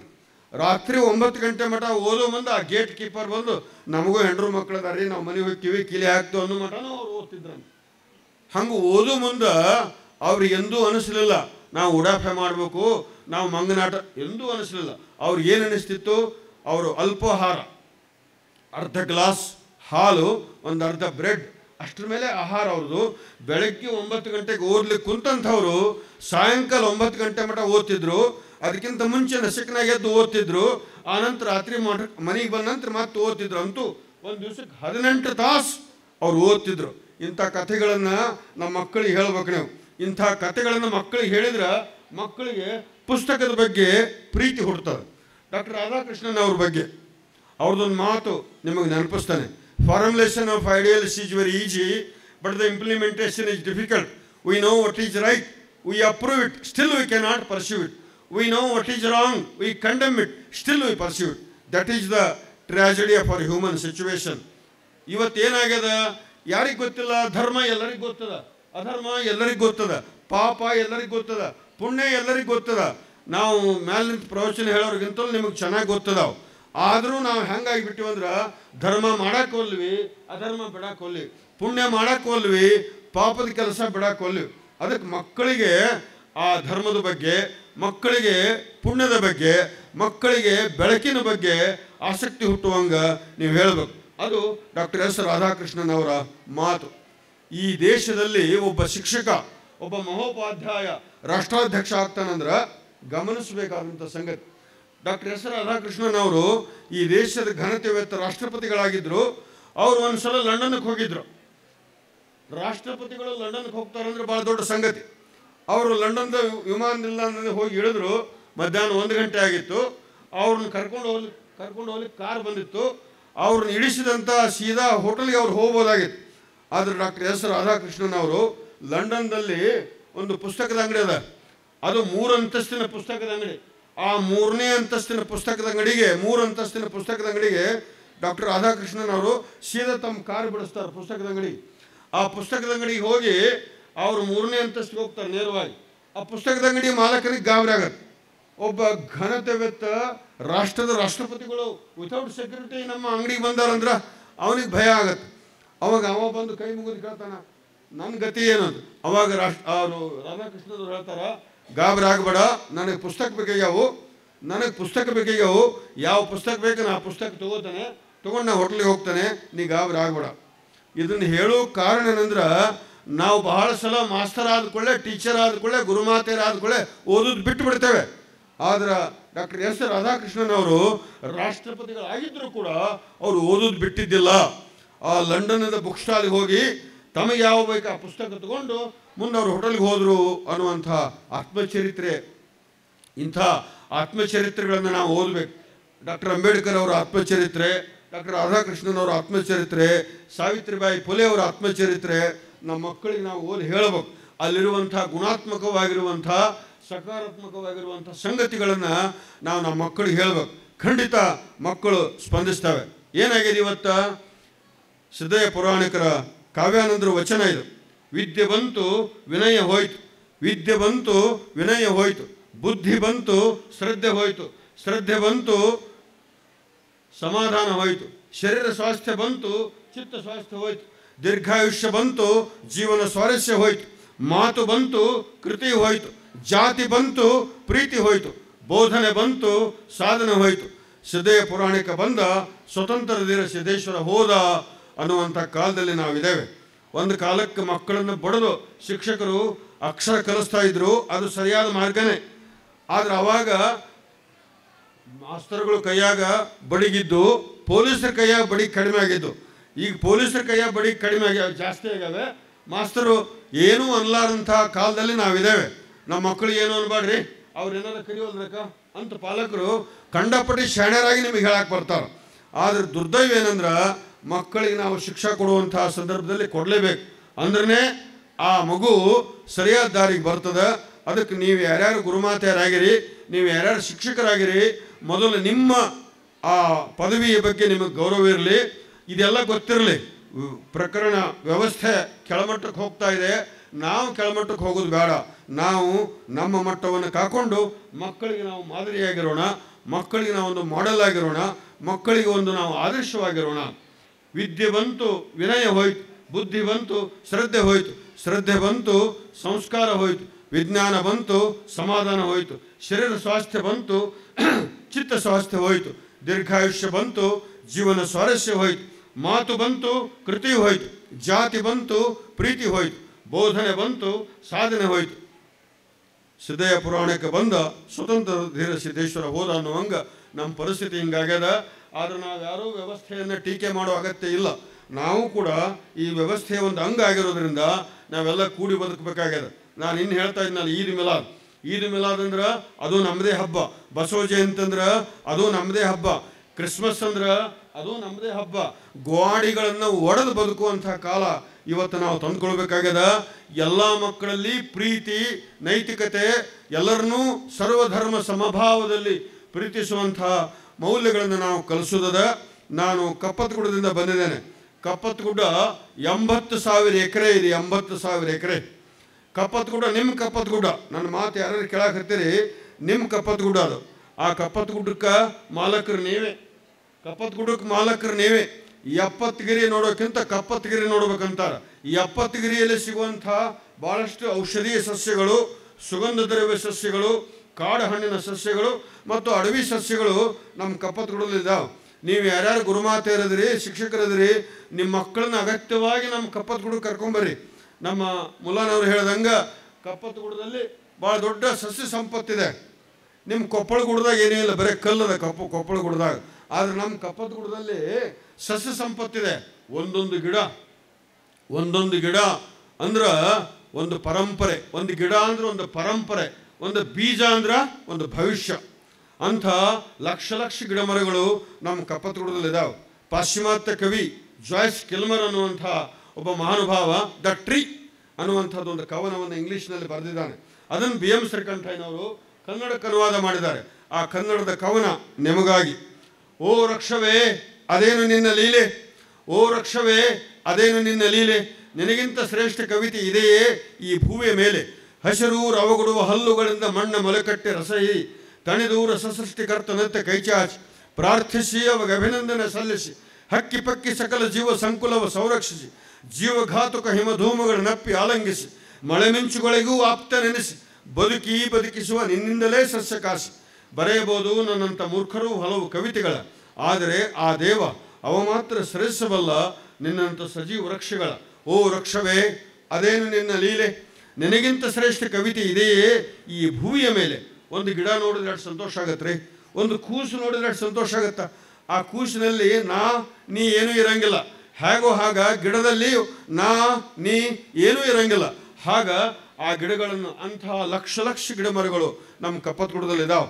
ಔಷಧೀಯ ಸಸ್ಯಗಳಿದ್ದಾವೆ. ನಮ್ಮ ಮಠದಿಂದನ ನಂದಿವೇರಿ ಮಠಕ್ಕೆ ನೀವು ಬಂದ್ರೆ ಮಠದಿಂದನ ನೆಲಬೇವು ಅಂತಿದೆ, ಮಧುನಾಶಿ ಅಂತಿದೆ, ತುಳಸಿ ಅಂತಿದೆ, ಅಮೃತ ಬಳ್ಳಿ ಅಂತಿದೆ. There are so many medicinal plants are there. We are already documented 340 medicinal plants which are rare and endangered in that area. Particularly that Kappat Hills is famous for the medicinal plant. Not only medicinal plants, there are so many aromatic plants are also there. Medicinal plants, aromatic plants, minor fruits plants and forest plants. There are 4 types of plants are there. ಅಂದ್ರೆ ಔಷಧೀಯ ಸಸ್ಯಗಳು, ಸುಗಂಧ ದ್ರವ್ಯ ಸಸ್ಯಗಳು, ಕಾಡು ಹಣ್ಣಿನ ಸಸ್ಯಗಳು ಮತ್ತು ಅಡವಿ ಸಸ್ಯಗಳು ಅಂಥೇಳಿ ನಮ್ಮ ಕಪ್ಪತ್ತಗುಡ್ಡದಲ್ಲಿ ನಾನಾ ಥರದ ಸಸ್ಯಗಳಿದಾವೆ. ನೀವು ಯಾರ್ಯಾರು ವಿಜ್ಞಾನ ಶಿಕ್ಷಕರದಿರಿ ನೀವಂತೂ ಕಪ್ಪತ್ತಗುಡ್ಡಕ್ಕೆ ಮಸ್ಟ್ ಆ್ಯಂಡ್ ಸುಟ್ಟು ಬರಲೇಬೇಕು. ಆನಂತರ ಯಾರ್ಯಾರು ಕಪ್ಪತ್ತಗುಡ್ಡ ಪರಿಸರವನ್ನು ಪ್ರೇಮಿಸ್ತಾರೆ, ನಾನು ನಮ್ಮ ಪಾನಗಂಟಿಯವ್ರಿಗೆ ವಿನಂತಿ ಮಾಡ್ಕೊಳ್ತಾನೆ, ಆ ಜಾವೇದ್ ಅವ್ರಿಗೆ ನೀವು ಹೆಂಗೆ ಅವಕಾಶ ಕೊಡ್ತೀರಿ ಹಂಗೆ ಪರಿಸರಕ್ಕೂ ನಮ್ಮಲ್ಲಿ ಅವಕಾಶ ಕೊಡ್ರಿ. ನಿಮ್ಮ ಎಲ್ಲ ಶಿಕ್ಷಕರು ಪರಿಸರ ಪ್ರೇಮಿಗಳಾಗಲಿ, ಈ ಪರಿಸರ ಉಳಿಸಲಿಕ್ಕೆ ಕಟಿಬದ್ಧರಾಗುವಂಥ ಅಗತ್ಯ ಇವತ್ತಿದೆ. ಹಾಗಾಗಿ ಲಕ್ಷ ಗಿಡ ಮರಗಳು ನಮ್ಮ ಕಪ್ಪತ್ತಗುಡ್ಡದಲ್ಲಿದೆ. ಚನ್ನವೀರ ಕಣಿಯವರ ಕವನ ಇದು. ಆ ಗಿಡ ಈ ಗಿಡ ಒಂದೊಂದು ಜೈಂಗೊಡ, ಆ ಗಿಡ ಈ ಗಿಡ ಒಂದೊಂದು ಜೈಂಗೊಡ, ಬಾಂದೇವಿಗೆ ನೆಲದಾಯಿಯ ಹೊಂಗೊಂಡೆಯ ಹೊಂಗೊಡ. ಆ ಗಿಡ ಈ ಗಿಡ ಒಂದೊಂದು ಜೈಂಗೊಡ, ಬಾಂದೇವಿಗೆ ನೆಲದಾಯಿಯ ಹೊಂಗೊಂಡೆಯ ಹೊಂಗೊಡ. ಒಂದು ಗಿಡ ಅಂದ್ರೆ ಗಿಡ ಅಲ್ಲ, ಬರೀ ಗಿಡ ಅಲ್ಲ. ಒಂದು ಗಿಡ ಅಂದ್ರೆ ಹೊಂಗೊಡ, ಹೊನ್ನಿನ ಕೊಡ ಹೊಂಗೊಡ. ಒಂದು ಗಿಡ ಅಂದ್ರೆ ಬರೀ ಗಿಡ ಅಲ್ಲ, ಜೈಂಗೊಡ, ಜೇನಿನ ಕೊಡ ಜೈಂಗೊಡ. ಆ ಗಿಡ ಈ ಗಿಡ ಒಂದೊಂದು ಜೈಂಗೊಡ, ಬಾಂದೇವಿಗೆ ನೆಲದಾಯಿಯ ಹೊಂಗೊಂಡೆಯ ಹೊಂಗೊಡ. ಯಾವ ಹೆಸರು ತರುಲತೆಗಳ ತೋರಣ, ಬಂದುದೆಲ್ಲಿ ಬೆಳೆದುದೆಲ್ಲಿ ನಿಷ್ಕಾರಣ ಕಾರಣ. ನೀಲಾಂಗಣ ತೆರೆ ಕಂಕಣ ಕೆಂದಳಿರ್ನ ಕಾವಣ, ಅಲ್ಲಿ ಇಲ್ಲಿ ಎಲ್ಲೆಲ್ಲಿಯೂ ಸವಿಹಾಡಿನ ರಿಂಗಣ ಹೂವಿಗೆ ದುಂಬಿಯ ಮೈ ಕೈಗಳ ಸ್ಪರ್ಶನ ಅಪರಂಜಿಯ ಅನುರಾಗದ ಮಾಧುರ್ಯದ ಬಂಧನ ಮಾಂದಳಿರ್ನ ಮೇಲ್ ಮಾಳಿಗೆ ಮಧು ಕೋಗಿಲೆ ಗಾಸರ ಎದೆಯುಬ್ಬಿಸಿ ಕುಕಿಲಿಡುತ್ತಿರೆಯಲೆ ಎಲೆಗಳ ಮರ್ಮರ ಅಳನುಸಿರಿಗೆ ಸುಸಿಲುಸಿರಿನ ತಂಪಿನ ತಳಿ ಚಮುಕಲ ಹಾಲುಗಳ್ಳಿ ಜೋಲು ಬಳ್ಳಿ ತೂಗು ಮಂಚ ಚಂಚಲ ಜುಳು ಜುಳು ನದಿ ಕಲಕಲ ಋತು ಜೋಗುಳದಲ್ಲಿ ಪಾಡಲ ವಿಶ್ವದೊಳಲು ತನಿಸಲೆಂದು ಪಾಲ್ಜೇನಿನ ಮಳೆಯಲ ತಿರೆಯನವಿರು ಹುಲ್ಲು ಹಸಿರು ಮಕಮಲ್ಲಿನ ಮುಸುಗಲ ಮುಗುದಿ ತನ್ನ ಮನೆಗೆಲಸದಿ ಗುಣಿಸುವ ಹಾಡಲ ಹಕ್ಕಿ ಜೋಡಿ ಒಂದು ಗೂಡಿ ಉಲಿಯುತ್ತಿರುವ ಹುಮ್ಮಸ ಬನದೈಶ್ವರಿ ಕುಶಲ ಕುಂಚ ಚಿತ್ರದಂತೆ ಹೊಸ ಹೊಸ ಆ ಗಿಡ ಈ ಗಿಡ ಒಂದೊಂದು ಜಂಗೊಡ ಬಾಂದೇವಿಗೆ ನೆಲದಾಯಿಯ ಹೊಂಗೊಂಡೆಯ ಹೊಂಗೊಡ. ಇಂಥ ಕವನಗಳನ್ನು ಮಕ್ಕಳಿಗೆ ಕಲಿಸ್ರಿ, ಮಕ್ಕಳು ಸಂತೋಷ ಪಡ್ತಾವೆ. ಅಷ್ಟೇ ಅಲ್ಲ, ನಿಮ್ಮಿಂದ ಬೆನ್ನು ಹತ್ತಾವ ಮಕ್ಕಳು. ಪರಿಸರವನ್ನು ಉಳಿಸುವಂಥ, ಪರಿಸರವನ್ನು ಬೆಳೆಸುವಂಥ ಜವಾಬ್ದಾರಿ ಪ್ರತಿಯೊಬ್ಬ ಶಿಕ್ಷಕರ ಮೇಲೆ ಇದೆ. ನಮ್ಮ ಮುಲ್ಲಾನವರು ಮತ್ತು ಅಂಥ ಅನೇಕ ಜನ ಶಿಕ್ಷಕರು ನಮ್ಮ ಮುಂಡ್ರಿಗಿ ತಾಲೂಕಿನಲ್ಲಿ, ಗದಗ ಜಿಲ್ಲೆಯಲ್ಲಿ ಭಾಳ ದೊಡ್ಡ ಪ್ರಮಾಣದ ನಮ್ಮ ಶಿಕ್ಷಕ ಬಂಧುಗಳೆಲ್ಲ ಸೇರಿಕೊಂಡು ಕಪ್ಪತ್ತಗುಡ್ಡ ಉಳಿಸುವಂಥ ಪ್ರಯತ್ನವನ್ನು ಮಾಡಿದರು. ಕಪ್ಪತ್ತಗುಡ್ಡ ನಾನು ಆಗಲೇ ಹೇಳ್ದಂಗೆ 80,000 ಎಕರೆ ಇದೆ. ಯಾರ ಮುಂದೆ ಹೇಳಬಾರ್ರಿ, ಕಪ್ಪತ್ತಗುಡ್ಡದಲ್ಲಿ ಬಂಗಾರ ಇದೆ. ಆ ಬಂಗಾರದ ಮೇಲೆ ಬಲ್ದೋಟದವ್ರು ಕಣ್ಣು ಬಿದ್ದಿತ್ತು. ಅವ್ರು ಎತ್ತಬೇಕಂತ ಬಂದರು ಕಪ್ಪತ್ತಗುಡ್ಡಕ್ಕೆ. 2009ರಲ್ಲಿ ನಾವು ಅದಕ್ಕೆ ಅವಕಾಶ ಕೊಡಲಿಲ್ಲ. ಅವ್ರು ಇಲ್ಲಿಗೆ ಬಂದಾರ, ನೀವೇನು ಮಾಡ್ತಾರೆ ನಿಮಗೆ ಬಿಟ್ಟಿದ್ದಾರ. ಕಪ್ಪತ್ತಗುಡ್ಡ ಕರ್ನಾಟಕದ ಭಾಳ ದೊಡ್ಡ ಸಸ್ಯಕಾಶಿ. ಗದಗ ಜಿಲ್ಲೆಯ 3 ತಾಲೂಕುಗಳನ್ನು ವ್ಯಾಪಿಸಿಕೊಂಡದ್ದು ಕಪ್ಪತ್ತಗುಡ್ಡ. ಗದಗ ಜಿಲ್ಲೆಯ ಗದಗ ತಾಲೂಕು, ಗದಗ ಜಿಲ್ಲೆಯ ಮುಂಡ್ರಿಗಿ ತಾಲೂಕು, ಗದಗ ಜಿಲ್ಲೆಯ ಸಿರಟ್ಟಿ ತಾಲೂಕಿನಲ್ಲಿ ಕಪ್ಪತ್ತಗುಡ್ಡ ವ್ಯಾಪಿಸ್ಕೊಂಡ್ಬಿಟ್ಟದ. ಒಳಗೆ ಹೊಕ್ಬಿಟ್ರಾಯ್ತು. ಮಿನ್ನ ಮಿನ್ನ ಮಿನ್ನ ಮಿನ್ನ ಮಿನ್ನ ಮಿನ್ನ ಗಿಡ ಅದಾವ. ಒಂದೊಂದು ಗಿಡದಂಗೆ ಒಂದೊಂದು ಗಿಡ ಇಲ್ಲ. ಆ ಗಿಡದಲ್ಲಿ ಹೂಗಳು ಸೀಸನೇಬಲ್ ಆಗಿ ಋತುಮಾನಕ್ಕನುಗುಣವಾಗಿ ಹೂಗಳು ಬರ್ತಾವೆ. ನಮಗೆ ಹೂವು ಕಾಯಿ ಗೊತ್ತಿಲ್ಲ, ನಮಗೆ ವನಸ್ಪತಿಗಳು ಬೇಕಾಗಿಲ್ಲ. ಹಕ್ಕರಿಕೆ ತಿನ್ನೋದು ಬಿಟ್ಟು ನಾವು ಸೌತಿಕಾಯಿ ಗಜ್ಜರಿ ತಿನ್ನೋದು ಬಿಟ್ಟು ನಾವು ಗುಟ್ಕಾ ತಿಂತೀವಿ. ಗುಟ್ಕಾ ತಿನ್ನು ಗೊಟಕ್ಕನ್ನು ಸೆರೆ ಸಿಂಧಿ ಸಹವಾಸ, ಹೆಂಡತಿ ಮಕ್ಕಳು ಉಪವಾಸ. ಈ ಮಟ್ಟಕ್ಕೆ ನಮ್ಮ ವ್ಯವಸ್ಥೆ ಬಂದದ. ಅದಕ್ಕೆ ನೀವು ಗುರುಮಾತೆಯರು ಜಾಗೃತರಾಗಬೇಕು. ಮಕ್ಕಳಿಗೆ ನೈತಿಕ ಮೌಲ್ಯಗಳನ್ನು ಕಲಿಸುವಲ್ಲಿ ನೀವು ಕಟಿಬದ್ಧರಾಗಬೇಕು. ಯಾವುದೇ ಕಾರಣಕ್ಕೂ ಕೆಟ್ಟದ್ರ ಜೊತೆಗೆ ರಾಜಿ ಆಗ್ತಕ್ಕದ್ದಲ್ಲ. ಕಮಿಟ್ಮೆಂಟ್ ಅಂದ್ರೆ ಏನು? ಅದೇ ಕಮಿಟ್ಮೆಂಟ್. ಕೆಟ್ಟದ್ರ ಜೊತೆಗೆ ರಾಜಿ ಆಗ್ತಕ್ಕಂಥದ್ದಲ್ಲ. ಒಳ್ಳೇದು ಎಷ್ಟೇ ಕಷ್ಟ ಇದ್ರು ಕೂಡ, ಅವ್ರು ನಮ್ಮ ಮುಲ್ಲಾನವ್ರು ಹೇಳಿದ್ರಲ್ಲ, ನಮ್ಮ ಕಪ್ಪತ್ತಗುಡ್ಡಕ್ಕೆ ಬಹಳ ಮಂದಿ ಬಂದು ಕೊಕ್ಕಿ ಹಾಕಕ್ಕೆ ಬಂದಿದ್ರಿ. ಏನು ಕೊಕ್ಕಿ ಹಾಕಿದ್ರು ನಮಗೆ ನಮ್ಮ ಭಕ್ತರ ಪುಣ್ಯ ನಮ್ಮಿಂದ ಇದ್ದಿದ್ದರಿಂದ, ಪರಿಸರಾಸಕ್ತರು ನನ್ನ ಜೊತೆಗೆ ಇದ್ದಿದ್ದರಿಂದ ಆ ಕಪ್ಪತ್ತಗುಡ್ಡ 7 ಕೋಟಿ ಕನ್ನಡಿಗರ ಕಪ್ಪತ್ತಗುಡ್ಡ ಅದು. 7 ಕೋಟಿ ಕನ್ನಡಿಗರ ಕಪ್ಪತ್ತಗುಡ್ಡ ಆಗಿದ್ದರಿಂದ ಇವತ್ತು ಕಪ್ಪತ್ತಗುಡ್ಡ ಉಳಿದದ. ನೀವು ಬರ್ರಿ ಕಪ್ಪತ್ತಗುಡ್ಡಕ್ಕೆ. ಮಿನ್ನ ಮಿನ್ನ ಮಿನ್ನ ಮಿನ್ನ ಹೂ ಅದಾವ. ಹೂ ಹೊರಳುವವು ಸೂರ್ಯನ ಕಡೆಗೆ, ನಮ್ಮ ದಾರಿ ಬರಿ ಚಂದ್ರನವರೆಗೆ. ಹೂ ಹೊರಳುವವು ಸೂರ್ಯನ ಕಡೆಗೆ, ನಮ್ಮ ದಾರಿ ಬರಿ ಚಂದ್ರನವರೆಗೆ. ಇರುಳಿನ ಒಡಲಿಗೆ ದೂರದ ಕಡಲಿಗೆ ಮುಳುಗಿದಂತೆ ದಿನ ಬೆಳಗಿದಂತೆ ಹೊರಬರುವನು ಕೂಶನ ಹಾಗೆ. ಚನ್ನವೀರ ಕಣಿಯವರ ಕವನ ಇದು. ಹೂ ಹೊರಳುವವು ಸೂರ್ಯನ ಕಡೆಗೆ, ನಮ್ಮ ದಾರಿ ಬರಿ ಚಂದ್ರನವರೆಗೆ. ಇರುಳಿನ ಒಡಲಿಗೆ ದೂರದ ಕಡಲಿಗೆ ಮುಳುಗಿದಂತೆ ದಿನ ಬೆಳಗಿದಂತೆ ಹೊರಬರುವನು ಕೂಶನ ಹಾಗೆ. ಜಗದ ಮೂಸೆಯಲ್ಲಿ ಕರಗಿಸಿ ಬಿಡುವನು ಎಲ್ಲ ಬಗೆಯ ಸರಕು, ಅದಕ್ಕೆ ಅದರ ಗುಣದೋಷಗಳು ಅಂಟಿಸಿ ಬಿಡಿಸಿ ಬಿಟ್ಟ ತೊಡಕು. ಗಿಡದಿಂದುದುರುವ ಎಲೆಗಳಿಗೂ ಮುದು ಚಿಗುರುವಾಗಲು ಒಂದೇ ಹದ, ನೆಲದ ಒಡನೊಳಗೆ ಏನು ನಡೆಯುವುದು ಎಲ್ಲಿ ಕುಳಿತೇನೋ ಆ ಕಲಾವಿದ. ಬಿಸಿಲ ಧಗೆಯ ಬಸರಿಂದಲೇ ಸುಳಿಯುವುದು ಮೆಲುತಂಗಾಳಿಯು ಬಳಿಗೆ, ಸಹಿಸಿಕೊಂಡ ಸಂಕಟವನ್ನು ಸೋಸಲು ಬಂದೆ ಬರುವುದಾ ಗಳಿಗೆ. ಸಹಜ ನಡೆದರು ವಿಶ್ವದ ರಚನೆಯ, ಸಹಜ ನಡೆದರು ಭೂಮಿಯ ಲಯದಲ್ಲಿ ವಿಶ್ವದ ರಚನೆ. ಹೀಗೆ ಆ ಕವನ ಮುಂದುವರಿತಾ ನಮ್ಮನ್ನೆಲ್ಲ ಕಪ್ಪತ್ತಗುಡ್ಡಕ್ಕೆ ಆಹ್ವಾನಿಸ್ತಿದೆ. ತಾವೆಲ್ಲರೂ ಕಪ್ಪತ್ತಗುಡ್ಡಕ್ಕೆ ಬರಬೇಕಂತ ಹಾರೈಸ್ತಾ, ಇಂಥ ಪರಿಸರ ಸಂಘಟನೆಯನ್ನು ಈ ಖಾಸಗಿ ನಮ್ಮ ಶಾಲಾ ಶಿಕ್ಷಕರು ಮತ್ತು ಗುರುಮಾತೆಯರು ಕಪ್ಪತ್ತಗುಡ್ಡಕ್ಕೆ ಮತ್ತು ಪರಿಸರ ಉಳಿಸೋದಕ್ಕೆ ಕಂಕಣಬದ್ಧರಾಗಬೇಕಂತ ಹಾರೈಸಿ ತಮ್ಮನ್ನೆಲ್ಲ ಕಪ್ಪತ್ತಗುಡ್ಡಕ್ಕೆ ಆಹ್ವಾನಿಸಿ ನನ್ನ ಮಾತನ್ನು ಮುಗಿಸ್ತೇನೆ.